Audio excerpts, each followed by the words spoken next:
Hey, what's going on guys? Welcome back to the channel. So today we will continue with our The Last of Us 2 review. Quick disclaimer, this is not an official review, it's just my personal review about the game. Oh yeah, I almost forgot. Before we continue to the video, let's congratulate to Naughty Dog and The Last of Us 2 for becoming Game of the Year in 2020.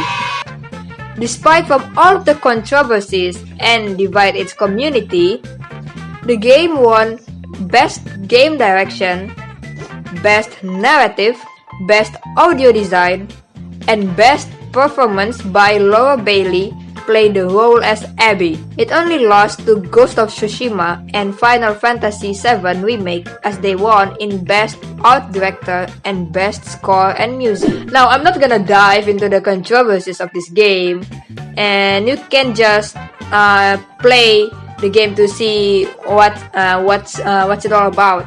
And trust me, it's gonna be worth your time. But yeah, you're gonna feel upset about it for a while, and then you can just move on. Okay, so without further ado, let's just jump to our video.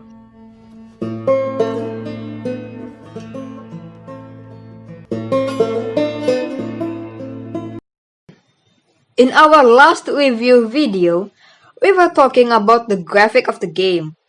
Now, let's talk about the gameplay mechanics. To make spice things up in the sequel, the developer adds some new gameplay mechanics, and most of them is quite helpful too.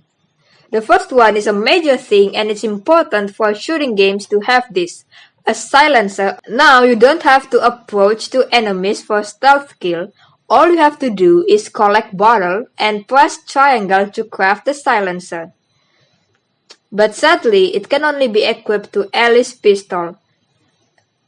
But the good thing is, they made the silencer in the sequel because sometimes approaching enemies can be really tricky and take a lot of time to kill them. Especially if there are a group of enemies like the Seraphites or the WLF. And because we're playing as Ellie, and she has smaller body than Joel, now we can evade enemies by just hit the dodge button.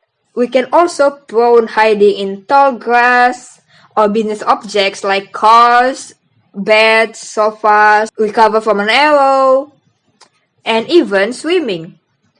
Thanks to Joel's promise in the first game, now we can swim as Ellie. Oh, I almost forgot. There's this one new awesome gameplay mechanics, and this is special for only for Ellie. So in the sequel, now we can play guitar with Ellie, and they made the real guitar key.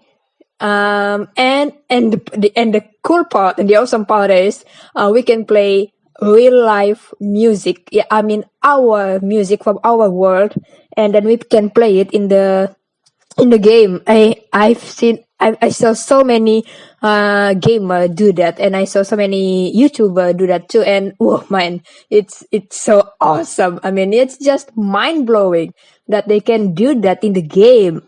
Yeah, it's just awesome, and it's a nice touch from Naughty Dog. They put that in the games. That's very special because Joel promised her to teach her to play a guitar in the first game.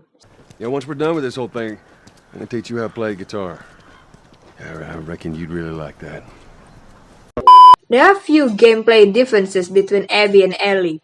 With Abby's skill, you can just one hit to the enemy, have more stamina, and more craftable items. One more thing, with Abby, you have to make shift to kill the clickers, or for a stealth kill. And with Ellie, we have her infinite switchblade. If you ask me, Ellie's switchblade is more practical.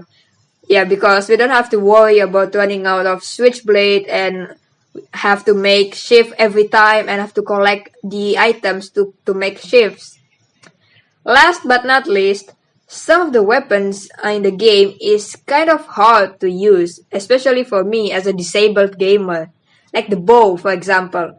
when we want to fire the bow, I mean, when I want to fire the bow, like there's this I don't know, like what attention. Yeah, it's kind of hard from the controller, especially when you aim with L2 and then when you want to fire with R2, there's just this trigger. How trigger? I don't know how to explain it in English, but yeah, there's this little tension. And it's different from the first game. I mean, in the first game when we use the bow, it's a lot easy. Yeah, it's easier lah than in the sequel. I mean, that's just for me. Yeah, because I'm a disabled gamer and it's kind of hard sometimes to use the bow. Well, from what I said before, from all of the gameplay mechanics, I would give score 7.5 out of 10.